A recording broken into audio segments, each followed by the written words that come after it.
क्या कोई नेता बिना विधायक बने, बिना एमएलसी बने लगातार मंत्री बना रह सकता है? क्या संविधान इसकी इजाजत देता है? और अगर नहीं देता तो फिर बिहार सरकार के मंत्री दीपक प्रकाश अभी तक अपने पद पर कैसे बने हुए हैं? बिहार की राजनीति में उठा यही सवाल अब सीधे सुप्रीम कोर्ट तक पहुंच गया है। मामला सिर्फ एक मंत्री की कुर्सी का नहीं है, बल्कि संविधान की उस सीमा का है जो सरकार की ताकत और जवाबदेही को तय करती है। दीपक प्रकाश राष्ट्रीय लोक मोर्चा के प्रमुख उपेंद्र कुशवाहा के बेटे हैं और बिहार सरकार में पंचायती राज मंत्री हैं। विवाद ये है कि वो ना तो विधायक हैं और ना ही एमएलसी। आरोप है कि 6 महीने की संवैधानिक समय सीमा खत्म होने के बाद भी उन्हें दोबारा मंत्री बना दिया गया। तो क्या संविधान के नियमों को दरकिनार किया गया? सुप्रीम कोर्ट ने इस मामले में क्या कहा है और क्यों 25 साल पुराना एक फैसला आज फिर चर्चा में आ गया है? पूरी कहानी आपको विस्तार से समझाते हैं। सुप्रीम कोर्ट में एक जनहित याचिका दायर की गई। याचिका में कहा गया कि संविधान किसी गैर विधायक को मंत्री बनने की अनुमति तो देता है, लेकिन सिर्फ 6 महीने के लिए। इस दौरान उसे विधानसभा या विधान परिषद का सदस्य बनना जरूरी होता है। दीपक प्रकाश को पहली बार 20 नवंबर 2025 को मंत्री बनाया गया था, यानी विधायक या एमएलसी बनने की जो उनकी समय सीमा है 6 महीने की, वो 20 मई 2026 को खत्म हो गई। आरोप है कि इसके बावजूद उन्हें पद से हटाने के बजाय दोबारा मंत्री पद की शपथ दिला दी गई। याचिकाकर्ता का कहना है कि यह मामला संवैधानिक व्यवस्था और लोकतांत्रिक जवाबदेही से जुड़ा हुआ है, इसलिए अदालत को इसमें तत्काल दखल देना चाहिए। 15 जून को इस मामले की सुनवाई करते हुए chief justice of India justice Suryakant ने पूछा, क्या दीपक प्रकाश अभी भी मंत्री हैं? इस पर याचिकाकर्ता की ओर से जवाब दिया गया कि हाँ, वो अभी भी मंत्री हैं और उन्हें अगले 6 महीने के लिए फिर से शपथ दिलाई गई है। याचिकाकर्ता ने इसे संवैधानिक व्यवस्था का मजाक बताया। इसके बाद सुप्रीम कोर्ट ने बिहार सरकार और चुनाव आयोग को नोटिस जारी करके जवाब मांगा है। ये जनहित याचिका बिहार के राकेश कुमार सिंह ने दाखिल की है। उन्होंने अदालत से को वारंटो यानी अधिकार परीक्षा रिट जारी करने की मांग की है। बड़ा जटिल सा शब्द है, आसान भाषा में अगर इसे समझें तो अदालत से ये जांच करने को कहा गया है कि ये रिक्वेस्ट की गई है कि दीपक प्रकाश किस संवैधानिक अधिकार के आधार पर मंत्री पद पर बने हुए हैं। अब जरा संविधान का नियम समझ लेते हैं।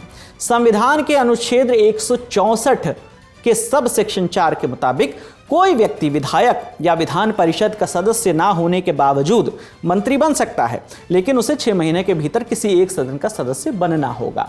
अगर ऐसा नहीं होता है तो उसे मंत्री पद छोड़ना पड़ता है। यही प्रावधान इस पूरे विवाद की जड़ में है। वैसे ऐसा विवाद पहली बार नहीं हुआ है। साल 1995 में पंजाब के तत्कालीन कांग्रेस पार्टी के मुख्यमंत्री हरचरण सिंह बराड़ ने तेज प्रकाश सिंह को अपनी कैबिनेट में मंत्री बनाया था। कांग्रेस के नेता तेज प्रकाश सिंह पूर्व मुख्यमंत्री बेअंत सिंह के बड़े बेटे हैं। उस समय तेज प्रकाश सिंह पंजाब विधानसभा के सदस्य नहीं थे। संविधान के तहत उन्हें 6 महीने के भीतर विधायक बनना था, लेकिन वो ऐसा कर नहीं पाए। आखिरकार उन्हें मंत्री का पद छोड़ना पड़ा। बाद में पंजाब में राजनीतिक बदलाव हुआ और जनवरी 1996 में राजिंदर कौर भट्टल मुख्यमंत्री बनी, जो कि पंजाब की पहली महिला मुख्यमंत्री भी हैं। नई सरकार बनने के बाद तेज प्रकाश सिंह को एक बार फिर से मंत्री बना दिया गया, जबकि वो अब भी विधानसभा के सदस्य नहीं थे। यहीं से विवाद शुरू हुआ। इस नियुक्ति को आर.एस. चौधरी नाम के व्यक्ति ने अदालत में चुनौती दी। उनका तर्क था कि यदि कोई व्यक्ति 6 महीने के भीतर विधायक नहीं बन पाया तो उसे दोबारा मंत्री बनाकर फिर से 6 महीने का समय नहीं दिया जा सकता। ऐसा करने से संविधान की भावना कमजोर होगी और कोई भी व्यक्ति जनता का जनादेश हासिल किए बिना लंबे समय तक मंत्री बना रह सकेगा। मामला सुप्रीम कोर्ट पहुंचा और 17 अगस्त 2001 को अदालत ने ऐतिहासिक फैसला सुनाया।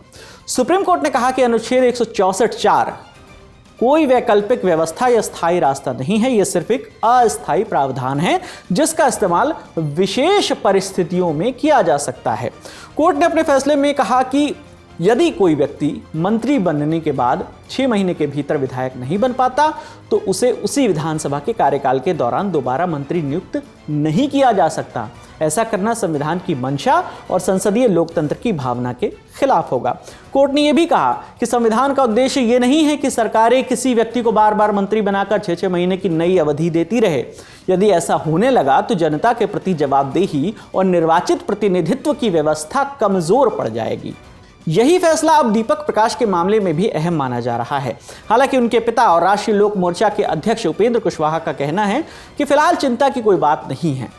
इस बीच बिहार में 18 जून को विधान परिषद का चुनाव होना है, 10 सीटों पर चुनाव होना है वहां पर, और मौजूदा जो संख्या बल है उसे देखते हुए एनडीए की जीत जो है वो 9 सीटों पर लगभग तय मानी जा रही है। लेकिन जिन उम्मीदवारों को टिकट मिला है उनमें दीपक प्रकाश का नाम नहीं है, उनकी जगह पवन सिंह को उम्मीदवार बनाया गया है। यानी फिलहाल दीपक प्रकाश के सामने सदन का सदस्य बनने का कोई रास्ता नजर नहीं आ रहा है। ऐसे में सवाल और बड़ा हो गया है कि क्या वो मंत्री पद पर बने रह पाएंगे। अब सबकी नजर सुप्रीम कोर्ट के अगले कदम पर है, क्योंकि अदालत का फैसला सिर्फ एक मंत्री के भविष्य को नहीं बल्कि संविधान के उस प्रावधान की सीमा को भी स्पष्ट करेगा जिसके तहत किसी गैर विधायक को मंत्री बनाया जाता है। इस मामले में आगे जो भी अपडेट होगा हम आप तक लेकर आते रहेंगे। आपके लिए तमाम जानकारी लेकर आए हैं हमारे साथी सुप्रिया। आपकी इस पर जो भी राय है कमेंट सेक्शन में हमें जरूर बताइएगा। वीडियो अच्छा लगा हो तो लाइक करिए, दोस्तों के साथ शेयर कीजिए, चैनल पर नए हैं तो लल्लन टॉप को सब्सक्राइब करिए। मेरा नाम विकास वर्मा है, देखते रहिए दी लल्लन टॉप। शुक्रिया।